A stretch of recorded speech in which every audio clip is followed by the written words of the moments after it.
नमस्कार, स्वागत है आप सबका एक नए व्लॉग में। एंड ये जो अभी आपने क्लिप्स देखी, ये मेरे 75 हार्ड के कंप्लीशन के बाद की क्लिप्स है, जहाँ पे मेरी फिजिक काफ़ी ज़्यादा एस्थेटिक लग रही है। एंड मेरी बॉडी का फ़ैट कुछ ज़्यादा ही था जब मैंने चालू किया था, एंड बहुत ज़्यादा कम हो गया जब मैंने ये चैलेंज ख़त्म किया, जो कि आपने ट्रांसफॉर्मेशन वाली वीडियो में देखा ही होगा। ये वीडियो काफ़ी ज़्यादा रॉ रहने वाली है। एंड डिस्क्लेमर कि ये वीडियो उन लोगों के लिए नहीं है जिनका अटेंशन स्पैन काफ़ी ज़्यादा कम है। ये वीडियो उन लोगों के लिए हैं जो कि ध्यान से सुन सकते हैं कोई भी चीज़ को, एंड उनका फोकस काफ़ी ज़्यादा बढ़िया है एंड अपने आप को बदलना चाहते हैं। मेरे फिटनेस करियर की स्टार्टिंग लगभग 2.5 महीने पहले हुई थी, जहाँ पे मैंने डिसाइड करा था कि मैं 75 हार्ड चैलेंज करने वाला हूँ। ये चैलेंज एक ऑल ओवर फिटनेस चैलेंज था एंड ये चैलेंज बिल्कुल भी इजी नहीं था। ये चैलेंज के 5 रूल होते हैं जो कि मैंने बता रखे हैं, एंड उन 5 रूल को अभी मैं फिर से बताने वाला हूँ। सो फर्स्ट रूल इज़ कि आपको वर्कआउट करना है, एक टाइम नहीं 2 टाइम, एंड दोनों टाइम के जो वर्कआउट रहेंगे उनकी फ्रीक्वेंसी कम से कम 45 मिनट्स होनी चाहिए ईच वर्कआउट की, एंड उनमें से एक वर्कआउट आपका आउटडोर होना ज़रूरी है।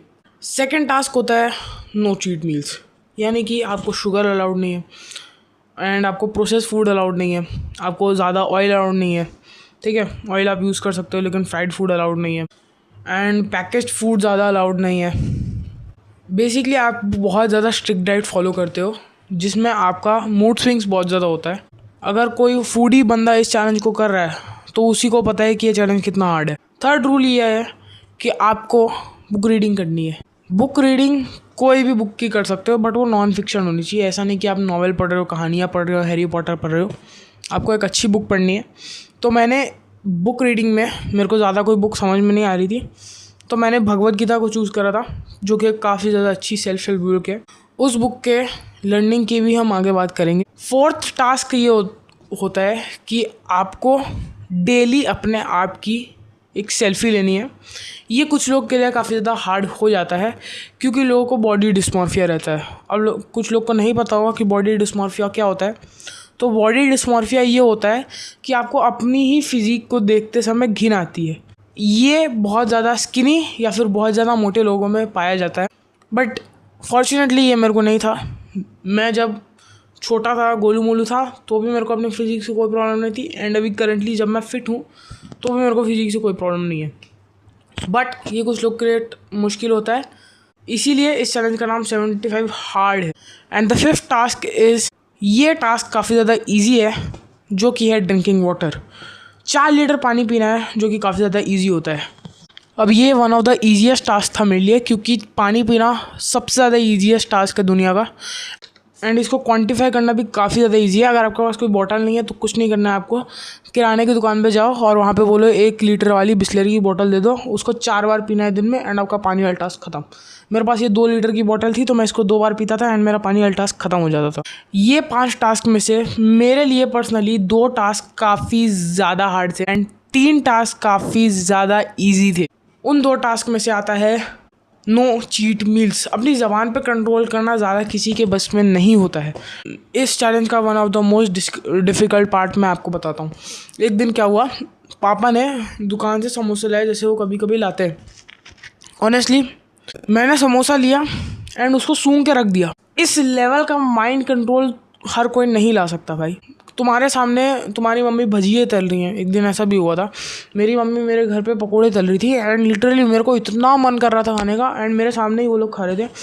बहुत दुख हो रहा था, लेकिन फिर मैं सोच रहा था, उस दिन शायद मेरे को 20-30 दिन हो गए थे चैलेंज करते हुए, एंड तब मैं सोच रहा था कि अगर इस चैलेंज को करना है तो मेरे को ये नहीं करना पड़ेगा। तो एंड इस चैलेंज का एक बेसिक रूल ये भी होता है कि अगर आपका एक भी टास्क छूट गया, अगर आपने एक भी टास्क फॉलो नहीं किया, तो आपको ये पूरा चैलेंज डे 1 से चालू करना पड़ता है, जो कि काफ़ी ब्रूटल रूल है। ओवरऑल ये जो चीट मील वाला, जो नो चीट मील वाला जो रूल है, ये काफ़ी ज़्यादा हार्ड है मोस्ट ऑफ द लोग के लिए। मेरे लिए भी था, बट मैं अपनी विल पावर को स्ट्रॉन्ग करते हुए ये चैलेंज को कंप्लीट करा।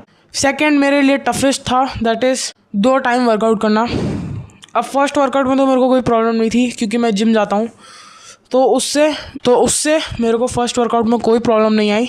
लेकिन सेकंड वर्कआउट में मेरे को कभी कभी प्रॉब्लम आती थी क्योंकि सेकंड वर्कआउट में मोस्टली कार्डियो करता था आउटसाइड, एंड कार्डियो में मैं रनिंग ले लेता था। शुरुआती दिनों में मैं वॉकिंग लेता था, लेकिन अभी आप अगर मेरे 50, 60, 70 डेज़ वाले ब्लॉग देखोगे तो आपको उसमें से वॉकिंग बहुत कम दिखेगी क्योंकि मैंने वॉकिंग बहुत नेगलेक्ट कर दी थी। क्योंकि शुरुआत में अगर आप डायरेक्ट रनिंग चालू कर दोगे तो आपकी बॉडी ज़्यादा रिस्पॉन्ड नहीं करेगी एंड आपकी बॉडी ज़्यादा आलसी हो जाएगी।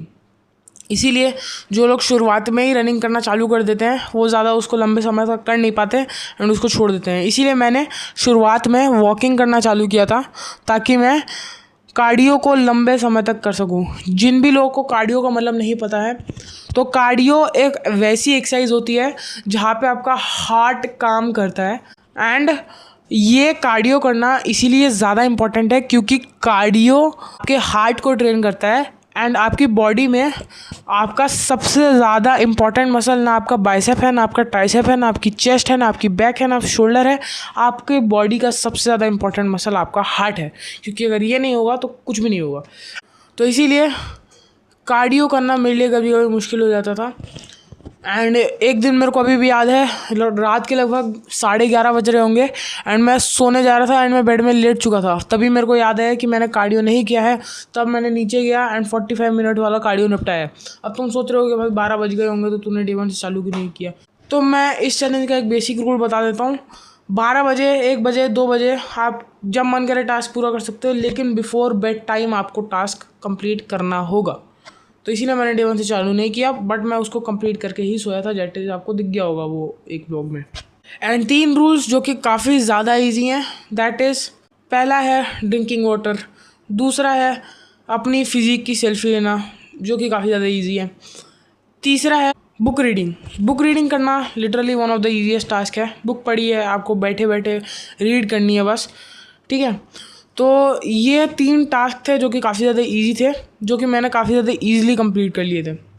ऑल्दो 75 हार्ड एक काफ़ी ज़्यादा बढ़िया चैलेंज है एंड आगे भी मैं बहुत सारे चैलेंजेस करने वाला हूँ। एंड जिन भी लोग को लग रहा है कि मैं आगे क्या बनाऊँगा, कंटेंट की कमी हो गई है, तो भाई मैं पहले ही बता देता हूँ, चैलेंज ख़त्म हुआ है, ज़िंदगी ख़त्म नहीं हुई। तो आगे बहुत सारे चीज़ें आना बाकी हैं, तो हम उनको भी करने वाले हैं। एंड आगे क्योंकि मैं स्कूल जाता हूँ, मैं एक स्टूडेंट हूँ, तो मैं एक नई सीरीज़ स्टार्ट करने वाला हूँ, that is school x strength series. And वो सीरीज़ के व्लॉग्स भी मैं आपको दिन भर में दिखाते रहूँगा, so stay tuned for that.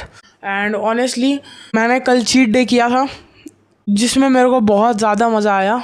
मैं लिटरली बहुत क्रेजी कैलोरीज खाया, बट जिन भी लोगों को लग रहा है ना कि आप एक दिन जिम जाने से या फिर एक दिन उल्टा सीधा खाने से आपकी फ़िज़िक में कोई इम्पैक्ट आएगा, तो वो लोग गलत हैं। एक दिन तुम एक्सरसाइज करने से बॉडी बिल्डर नहीं बन जाओगे और एक दिन उल्टा सीधा खाने से तुम मोटे नहीं हो जाओगे। तो इसीलिए एक दिन से कुछ नहीं होता, लेकिन बहुत दिन से बहुत कुछ हो जाता है। जो मोटा हुआ आदमी है वो एक दिन में मोटा नहीं हुआ है, वो सालों की अनहेल्दी लाइफस्टाइल से मोटा हुआ है। तो इसीलिए किसी भी लोगों से इंस्पायर मत होना कि एक दिन से तुम मोटे हो जाओगे, एक दिन जिम जाने से तुम बॉडी बिल्डर बन जाओगे। कंसिस्टेंसी लगती है, टाइम देना पड़ता है। बात रही वेट की, तो मैंने कितना वेट लूज़ करा ये भी मैं बताने वाला हूँ। तो 73 kg के आसपास मेरा वेट था जब मैंने ये चैलेंज चालू किया था। एंड लिटरली बता रहा हूँ, आज मैंने अपना वेट किया and that is about 68 kg। 5 kg मेरा वेट लॉस हुआ। एंड मैं उसको वेट लॉस नहीं बोलता, मैं उसको फ़ैट लॉस बोलता हूँ। अब लोगों को फ़ैट लॉस और वेट लॉस के बीच में डिफरेंस समझ में नहीं आता। तो मान लेते हैं कि kg मसल फॉर एग्जांपल इतना होता है एंड 1 kg फैट इतना होता है, तो डिफरेंस समझ में आ जाता है कि क्या आपने फ़ैट लूज़ करा है या फिर आपने वेट लूज़ करा है। वेट लूज़ में आपका मसल लॉस भी आ जाता है, बहुत ज़्यादा फ़ैट लॉस भी आ जाता है। बट वेट लूज़ कैसे होता है? वेट लूज़ बेसिकली एक अनहेल्दी वेट लॉस होता है। जैसे कि फॉर एन एग्ज़ाम्पल एक बंदा है, वो खाली कार्डियो करता है, कार्डियो इन द सेंस वो खाली भागता दौड़ता रहता है, तो वो फ़ैट लॉस के बजाय वेट लॉस करेगा, क्योंकि रनिंग एक ऑफेंसिव कार्डियो है एंड उससे आपका फैट लॉस नहीं होता है, उससे आपका मसल लॉस होता है। And muscle is one of the most important ingredients of your body. And अगर मसल लॉस होगा तो आपका नुकसान है, क्योंकि मसल लॉस होता है ना तो आदमी के अंदर स्ट्रेंथ नहीं रहती है, आदमी एकदम लूज सा लगता है।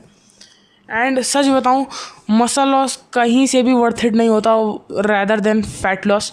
फैट लॉस करोगे ना तो तुम्हारी बॉडी का फैट चला जाएगा, तुम्हारी बॉडी टाइट फील होगी। एंड अगर तुमने वेट लॉस करा है तो तुम्हारा मसल लॉस हुआ होगा एंड वहाँ पे तुम्हारी बॉडी काफ़ी ज़्यादा लूज़ लगती है और तुम्हारी बॉडी में से हार्डनेस बिल्कुल चली जाती है। मैं पर्सनली एक फ़ैट लॉस वाला बंदा हूँ जिसको फ़ैट लॉस से काफ़ी ज़्यादा ऑब्सेशन है, क्योंकि भाई ऑब्वियसली कौन चाहता है कि उसकी बॉडी का सारा मसल मास चले जाए एंड उसकी बॉडी लूज़ हो जाए।